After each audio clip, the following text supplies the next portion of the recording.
통화를 한 적이 없어. 한 적이 없습니다. 그런데 이걸 그냥 조작해서 만들었어. 이거는 팩트입니다. 통화 4번 한 이거 것처럼. 처음 듣죠. 그러니까 안 알려지잖아. 다 알려졌는데도 안 알려지잖아. 그렇죠. 이거를 통화한 적이 없어요. 아니 녹취 파일도 그럼 없을 거 없어. 아니에요? 없어요. 녹취 없다고. 파일이 없는데 녹취서만 있어? 그렇지. 예, 결의안이 통과됐다고 하더라도 내가 2번, 3번 계엄하면 되니까 니네는 계속해라. 내란 특검 팀에 들어갔던 제보 내용입니다. 또 뭐 무서운 얘기인 것 네. 같은데. 제가 원래 이걸 공개를 안 하려고 했어요. 근데 근데? 뭐냐면 내란 특검 팀 이거는 정보사 현직 관계자가 제보했던 내용입니다. 내란 특검 팀에. 현직. 예. 이거 근데 이거 해도 돼요? 자, 검사들이 예. 지들의 잘못이 세상에 다 드러났어. 그래도 얼마나 거짓말로 일관하는지 이거는 좀 보여주고 싶은 거야. 뻔뻔하죠, 진짜. 예. 그러니까 조작 수사할 때 그때는 뭐 했다 쳐.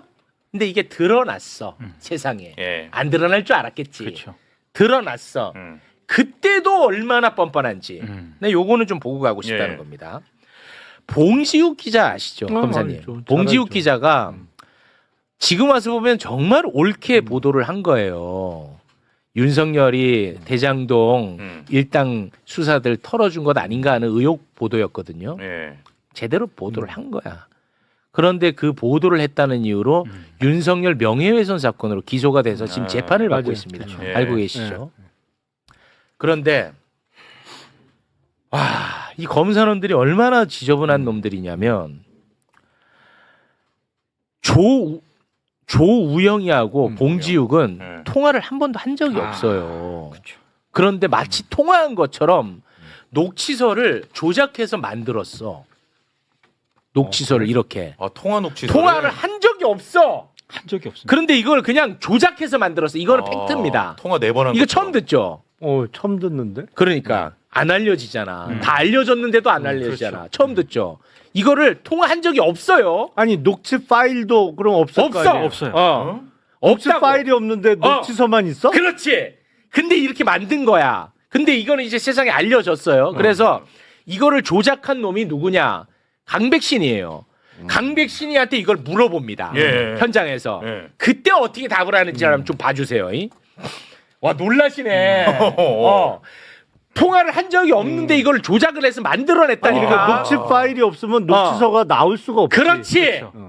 그게 알려졌어. 예. 그래서 현장에서 강백신한테 물어봤어. 그래 잘 됐네. 어떻게 하는지 영상으로 보고 오겠습니다. 이제 녹취록 저도 처음 보는 거여서 제가 이제 그 공판 검사한테 확인을 해보니까 저게 아마 작성이 봉지욱 기자로 돼 있는 게 초기에 작성된 녹취록이라고 합니다.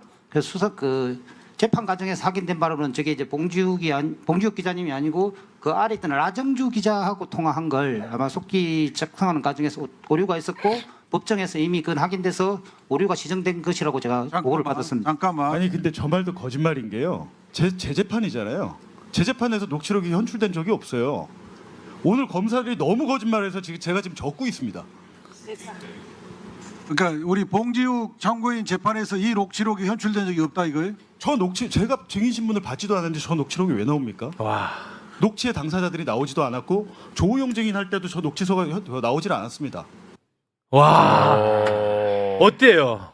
와 나 진짜 궁금해. 나는 반응만 좀 듣고 싶어요. 어때요?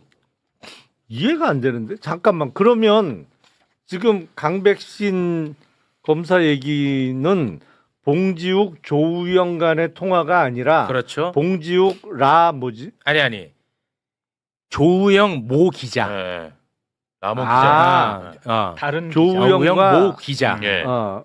간의 통화 내용인데 그게 라 기자가 아니고 조우영 봉지욱 통화처럼 잘못 기자가 그렇지. 된 거라. 속기사가 뭐 받침 틀린 것도 아니고 통으로 다 틀려? 어때요? 얘기 한번 해보세요. 응? 조작할 땐 좋았지. 나쁜 놈인데.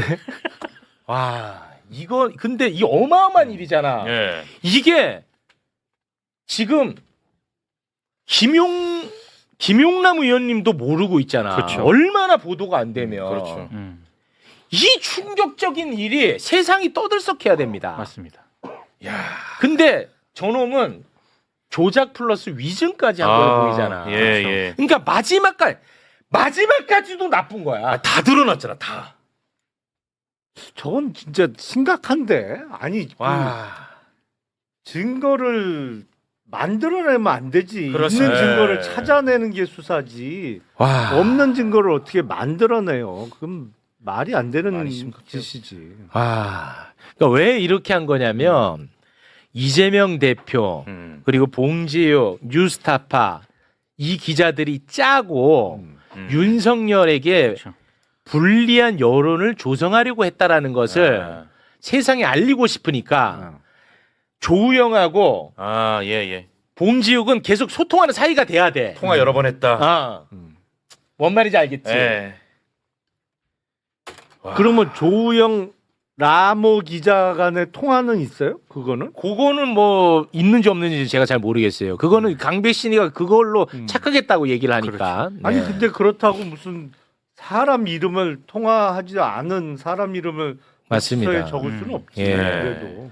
아 이게 너무 안 알려져서 잠깐 좀 보충학습 차원에서. 근데 조금 딴소리긴 하면 네. 아까 최욱 앵커가 우리 김용남 전 의원한테 예. 당분간은 검찰 개혁 이런 얘기 하지 말라고. 아니에요. 그리고 자기가 계속해. 무지하게 해. 내가 그만하라는데도 계속해. 중요한 순간이니까 이게. 네, 자 고맙습니다. 그래도 같이 이렇게 환해주셔서 대단히 고맙습니다.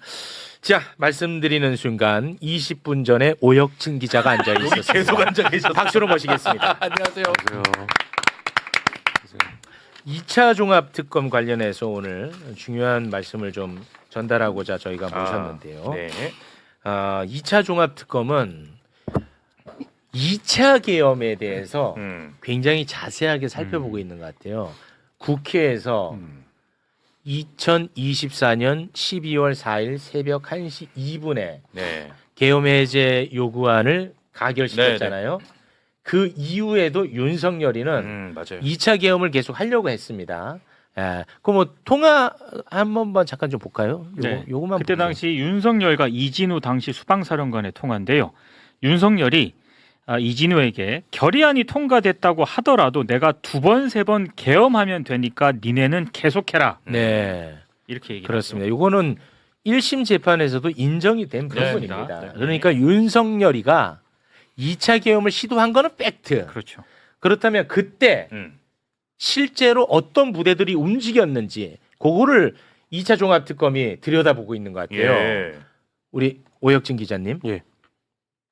말씀드리면 되나요? 그렇습니다. 네. 그 이제 윤석열이 합참 그 지휘 통제실 거기를 떠나고 나서 김용현이 이제 곽종근 전 사령관하고 통화를 좀 많이 했었는데 노상원하고도 통화를 했어요. 그래서 제가 노상원 그 통화 기록 계속 좀 보고 있다고 말씀드렸잖아요. 네, 맞습니다. 노상원이 이때 누구랑 통화를 했냐면 그때 제가 지금까지 통화했던 사람들 중에서 정상진 그리고 김흥준 전 그 계엄사 참모장 이렇게만 통화를 했다라고 말씀드렸잖아요. 한 명 네. 더 찾았는데 64 50기 장종중이라는 인물입니다. 이 사람이 이제 육본에서 정책 차장이었고요. 계엄버스 탑승자입니다. 계엄버스 탑승자. 네. 그러니까 김용현이 이제 노상원에게 상원아 이제 어떡하냐라고 묻고 나서 노상원이 장종중에게 전화를 합니다. 출발했냐고. 그러니까 이거는 계엄버스 그 자체가 2차 계엄이네. 2차 계엄의 목적성을 두고 출발하려고 했다고 봐도 이제 과언이 아니고요. 아닙니다. 네. 그래서 장종중 이 사람이 이제 정직당했습니다. 징계를 받았고요. 네. 근데 그 이전에 노상원하고 어떤 접점이 있는지는 제가 조금 더 취재를 하고 있는데 네. 노상원이 이 이후에도 계속 합참하고 계엄사 간부들에게 계속 지속적으로 전화를 합니다. 와. 새벽 3시까지. 그러다가 이제 강호필한테도 전화를 했다가 강호필이 안 받은 거고. 네. 근데 일단 종합특검은 이런 것과 관련된 통화 기록은 다 입수를 한 상태입니다. 그래서 5월달 안에 일단은 김명수 전 합참의장을 부르겠다라는 건 제가 어제까지 체크를 했고요. 아, 그래요? 네. 네. 근데 이제 문제가 뭐냐면 지속적으로 일단 인력난 문제가 계속 해결이 안 돼요. 네. 그리고 지금 김명수가 핸드폰 바꾸고 나서 변호인단 지금 계속 구성하려고 하고 있거든요. 그래요? 근데 그 로펌 서초동 로펌 쪽에서 다 거절하고 있대요. 사건이 너무 민감하다고. 네. 그래서 어쨌든 김명수 같은 경우에는 피의자로 입건을 해가지고 수사하는 데는 무리가 없는데 네. 강호필 전 사령관 같은 경우에는 조금 입건 자체는 아직은 좀 무리일 것 같다. 아직까지는. 예, 왜냐하면 어쨌든 2차 계엄으로 의심되는 거에 대해서 막았던 사람이고 네. 그다음에 내란 특검팀에서도 적극적으로 협조를 한 부분이 있기 때문에 아직은 입건을 할 만한 그런 증거를 발견하지 못했다라는 게 종합특검팀의 입장입니다. 네. 김명수는 이제 좀 쉽지 않다고 봐야겠네요. 네네네. 김명수. 좀 빠져나가기엔 쉽지 않을 것 같습니다. 아. 네. 왜냐하면 어쨌든 합참 법무실장에게도 조언을 받았어요. 이 국회에서 그 계엄 해제가 되고 나서 그러면 우리가 거기에 대해서 뭐 약간 뭐랄까 좀 호응을 해야 되냐 아니면 국무회의가 의결되기 전까지는 뭐 대통령의 명을 따라야 되냐 이런 부분에 대해서 그 합참 법무실장은 어쨌든 국무회의 의결 전에도 국회에서 해제가 됐기 때문에 군을 뭐 출동시키면 안 된다 이런 부분으로 조언을 했거든요. 네. 근데 약간 그 한 귀로 듣고 한 귀로 흘리는 식으로 김명수가 좀 대응을 했다고 하더라고요. 그래서 그런 부분이 합참 그 전현직 관계자들로부터 그 종합특검팀에다 진술이 이미 확보가 된 상태여서 네. 김명수는 빠져나가기는 쉽지 않을 것 같습니다. 아유, 네. 그래도 그 좀 어려운 여건 속에서도 2차 종합특검이 굉장히 중요한 부분들을 많이 살펴보고 있네요. 네네. 그리고 그 정보사 관련해 가지고 제가 종합특검팀 그 열심히 하고 있다라고 말하고 싶은 게 지방 출장을 지금 엄청 많이 다니고 있어요. 종합특검팀이. 그런데 그 좀 아쉬운 게 어쨌든 정보사 무인기 공작, 정보사 팀, 노상훈 수첩 팀이 다 각각 따로따로 움직이거든요. 합쳐서 했으면 좋겠는데 어쨌든 권창용 특검이 정보사의 모든 각 사업단에 대해서 출장을 가라. 그래서 1, 2, 3, 4, 5, 6 전부 다 지방 출장을 지금 가고 있고요. 네. 근데 이제 제가 엊그제가 아니라 월요일이구나. 월요일에 정보사 에이전트 분들 만났거든요. 만나가지고 그럼 특검팀에서 이 사업단을 이제 방문하려면 뭘 할 수 있냐. 이게 정보사 특수처에도 보관되어 있지 않은 각 사업단과 각 부대 안에 존치된 문건들 있지 않습니까? 2024년 1월부터 뭐 내라는 기획을 했다고 한다면 네. 그 기획으로 의심되는 뭐 훈련 기록들 그런 것들을 압수수색을 통해서 확보할 수 있다. 그러면 그거는 내란 특검팀에서조차 확보하지 못했던 문건들이거든요. 네. 그걸 확보한다면 대박이겠죠. 네. 근데 이제 지금 가장 핵심은 뭐냐면 지방 출장을 준비를 하고 있는데 네. 그 출장을 갈 만한 인원이 부족하다는 겁니다. 여전히. 네. 여실히 부족하다는 거. 그리고 이거는 제가 공개를 하면 안 되는 문건이라서 이거 비공개 문건이라서 제가 그냥 막 들고 이렇게 흔들진 못하는데 네. 내란 특검팀에 들어갔던 제보 내용입니다. 또 뭐 무서운 얘기인 것 네. 같은데. 제가 원래 이걸 공개를 안 하려고 했어요. 근데 뭐냐면 그 내란 특검팀 이거는 정보사 현직 관계자가 제보했던 내용입니다. 내란 특검팀에 현직. 예, 정보사 현직이었던 사람이 제보했던 내용입니다. 이거 근데 이거 해도 돼요? 여기서? 네? 해도 돼요? 아니 지금 법률 검토를 제가 부탁드리는 거예요. 아니 나 안 듣고 있어서 몰라. 아니 정보사 관련해서 엄청난 제보가 들어갔는데 2024년 바로 해버리네.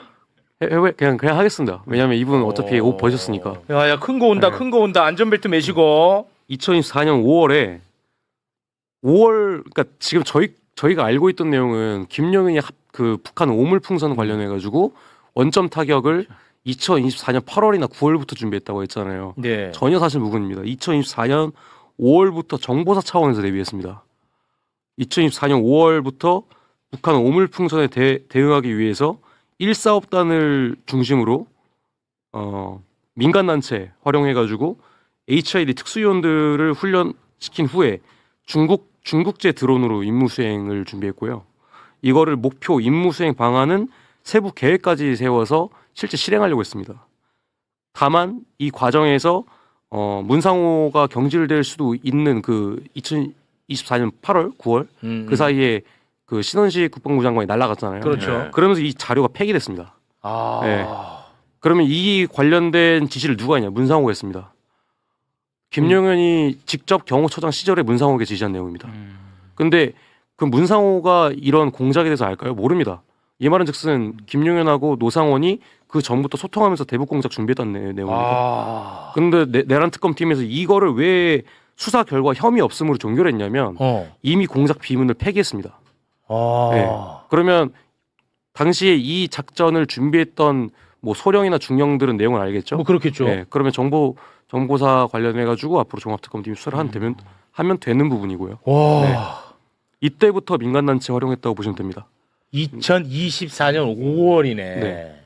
저희 뭐 최근에 저기 북한에다가 무인기 날린 그 대학원생들 있잖아요. 네. 거기도 민간단체잖아요. 그렇죠. 근데 거기는 2024년 9월 11월부터 했다고 하는데 예. 이건 더 빠른 내용입니다. 5월이야.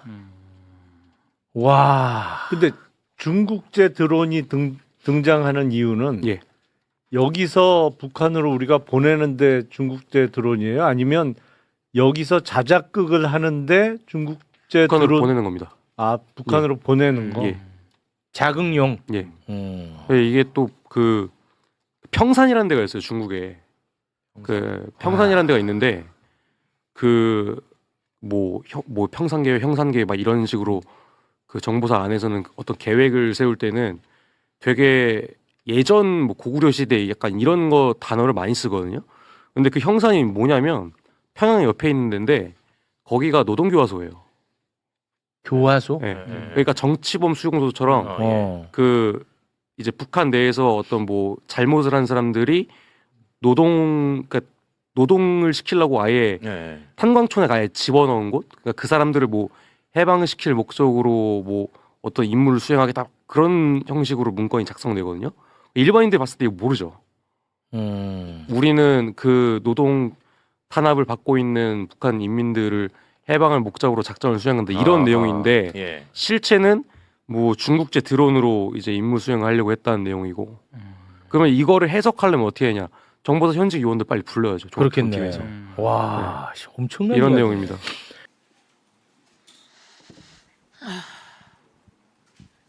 네, 아까 그 김승원 의원님께서 보여주신 그 통화 녹취소 조작, 그게 이제 강백신 팀에서 저를 수사할 때 제가 이제 제 수사 기록을 보니까 앞서 이제 대장동 사건에서는 재창희 형을 실장님으로 둔갑을 시켰잖아요. 그리고 그걸 법정에서 제출을 했는데 제 사건에서는 지금 오늘 조우영 씨 나와 있지만 조우영 씨와 제가 통화한 사실이 없습니다.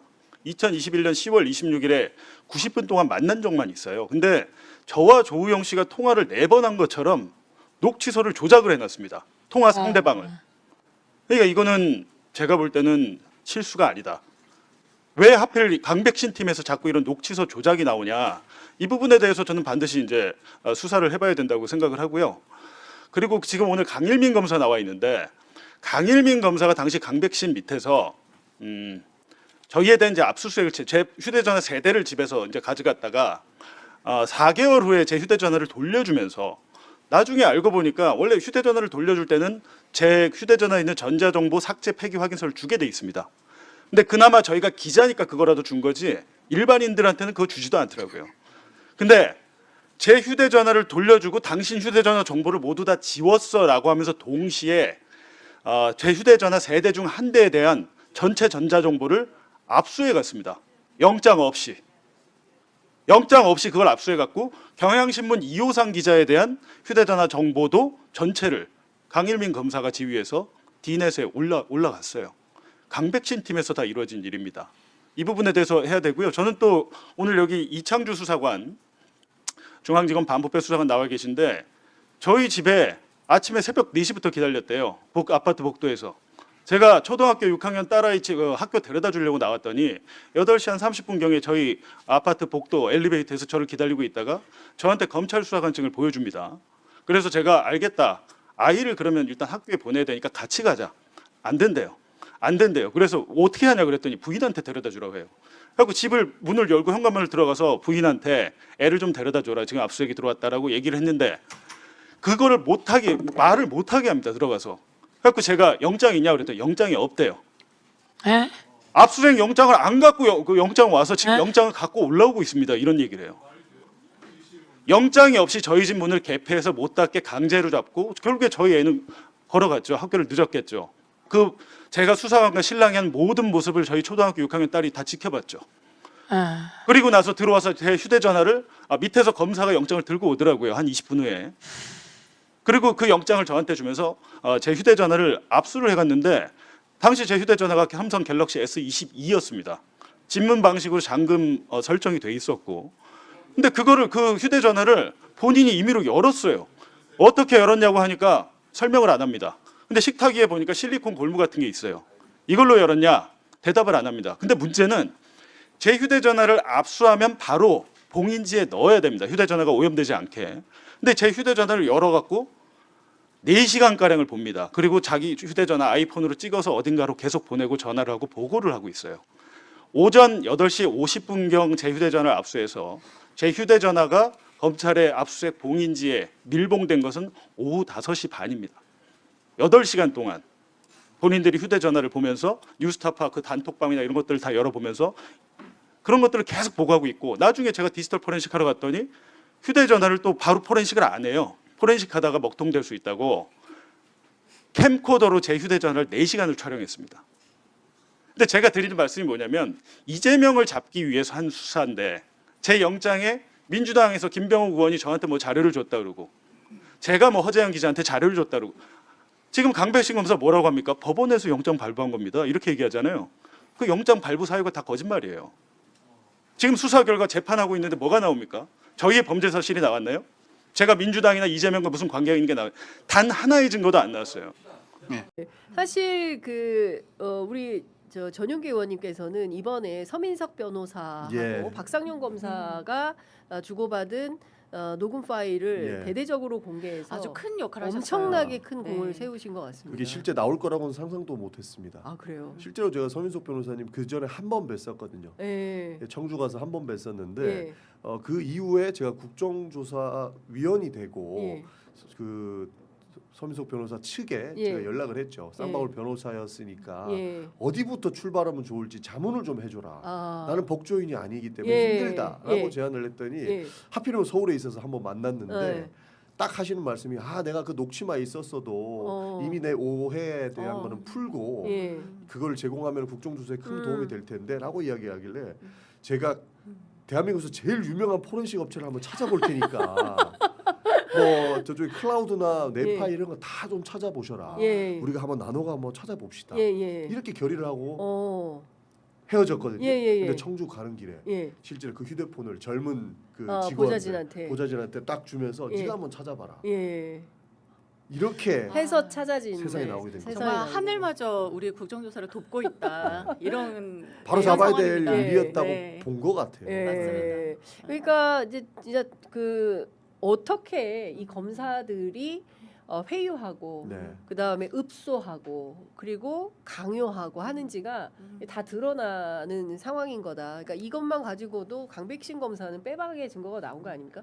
아무리 아니라고 해도 네, 법률적으로. 그 예를 들면 이제 대장동 저희가 이번에 계속 그 여러 의원님들이 검찰 조직도를 좀 그리셨는데요. 가령 대장동 사건에서도 고영곤, 강백신 사실 그 위에 검찰총장 이원서, 예. 윤석열까지 이어지는 이 예. 라인 그리고 행동대장격으로 강백신하고 그 누구였죠? 호승진이었나? 예, 아무튼 이 검사들이 쫙 일사불란한 어떤 범죄 단체처럼 움직였어요. 지금. 범단이다, 범단. 예, 저는 그러니까 뭐 그 구성 요건을 실제 해당되는지 여부는 저희가 나중에 따져볼 문제지만 아니 도대체 이렇게 일사불란하게 증거 조작하고 진술 조작해내고 그리고 관련자들 불러가지고 강압 회유 수사하고 밤샘 조사시키고 48시간 동안에 구치감에 가둬놓고 혼자서 고립시킨 다음에 사진 들이밀면서 이렇게 너 이거 자식들 봐야 되지 않느냐 이렇게 하면서 심리적으로 압박하는 이런 수사를 자행하는 사람들이 이게 도대체 이게 범죄 조직이 아니면 무엇인지 제가 그래서 그런 어떤 의혹과 비판을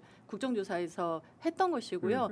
검사들이 행했던 행위들이 제가 이제 악의 평범성이라는 용어를 쓰기도 했는데 네. 이 철학적 개념처럼 그저 조직에 순응하면서 성실하게 일하는 것만으로는 네. 그 조직 안에서 제대로 어떤 비판적 기능을 하면서 그 올바른 네. 방향으로 갈 수 없다 예. 이런 거잖아요. 그렇죠. 지금 검사들이 보이는 모습이 그런 거예요.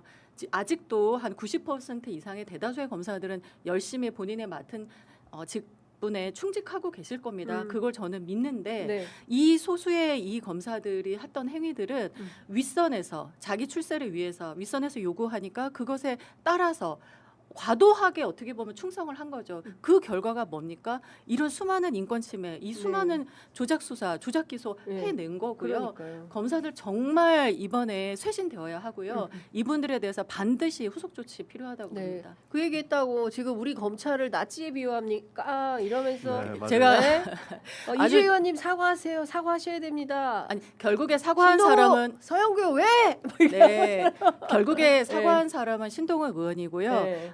제 말을 굉장히 곡해하신 거죠. 악의 평범성이라는 개념을 제대로 모르시고 그 얘기를 하셨길래 의원의 질의를 왜곡하지 말라 제가 어제도 의사진행 발언으로 말씀을 드렸고 신동욱 의원은 저는 글쎄요 속으로 깨갱하셨을 것 같은데요. 아니, 저는 국민의힘이 왜 검사 편들 드는지를 이유를 모르겠어요. 그러니까 저도. 그러니까 일반 뭐 정말 선량하게 자신의 직무에 충실한 검사들 편드는 거는 100번 이해합니다. 그럼요. 그런데 이번 국정조사 나온 분들은 네. 실제로 권력에 기대서 예. 이 조작 수사를 같이 했다라는 의혹을 받는 검사들 아닙니까? 네. 심지어는 맞습니다. 박상훈 검사 같은 경우에 녹취가 네. 나왔잖아요. 예. 만약에 박상현 검사의 이 부당 거래 의혹들이 사실로 밝혀지면 네. 부패 검사가 되는 건데 음.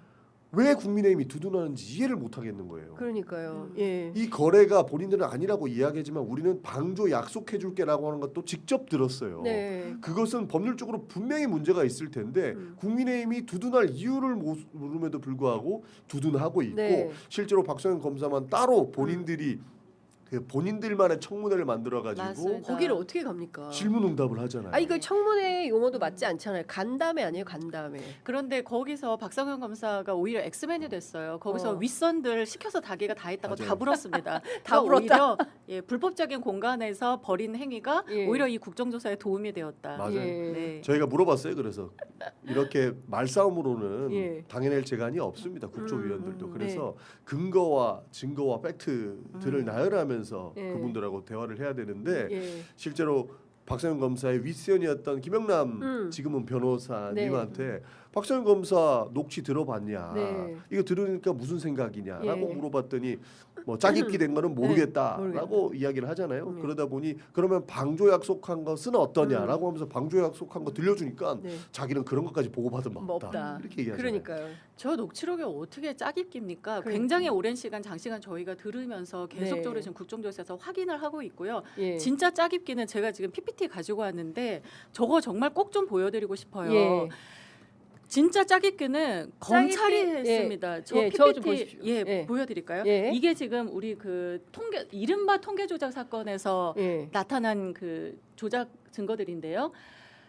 메시지 중에 일부 특히 피고인들 피의자들에게 유리한 부분들을 쏙 빼고 해요. 저기도 보면 호도된 언론들에게는 대응을 해라라는 말이 저 빨간 부분들을 쏙 빼고 하면요. 네. 호도된 개선. 그러니까 뭔가 이 개선, 이 조작을 호도에서 지시한 것처럼 어감이 표현이 되는 거고요. 다음 야. 건 좀 넘겨주실래요? 예. 저기도 단톡방에서 1번, 2번 저렇게 지시하고 그런데 그 중에서 2번 이거는 그 지금 주택통계부가 할 일은 아니거든요. 예. 2번 밑에 2번은 고려 안 하셔도 됩니다 되어 있는데 이것도 쏙 빼고 조사하는 거예요.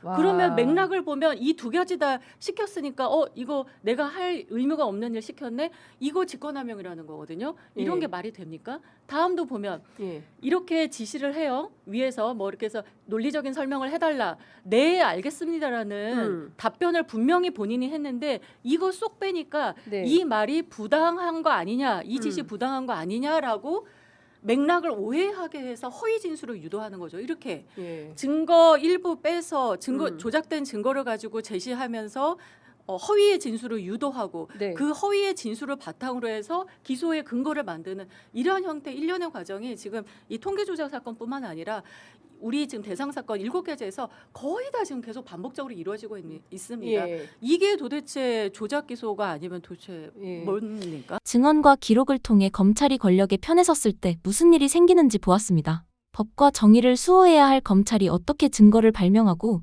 존재하지도 않는 가짜 녹취록을 만들어 평범한 이들의 삶을 파괴하려 했죠. 통화조차 한 적 없는 기자를 범죄자로 몰기 위해 짜깁기를 서슴지 않는 검찰에게 정의는 사치였습니다. 하지만 조작된 성역은 진실의 빛 앞에서 여지없이 무너지고 있습니다. 봉지욱 기자의 반박과 국정조사의 추궁이 그 무너지는 소리를 증명하고 있습니다. 조작은 또 다른 조작을 부르고 내란의 음모는 권력의 집착을 드러냅니다. 국민이 위임한 권력을 사유화하여 자신들의 카르텔을 지키는데 사용하는 이들, 그리고 이를 비호하며 눈을 감는 정치 세력에게 묻습니다. 과연 이 나라의 주인은 누구입니까? 좋아요와 구독해주시면 영상이 더 많은 분들께 전달됩니다. 여러분의 생각은 어떠신가요? 댓글 남겨주세요.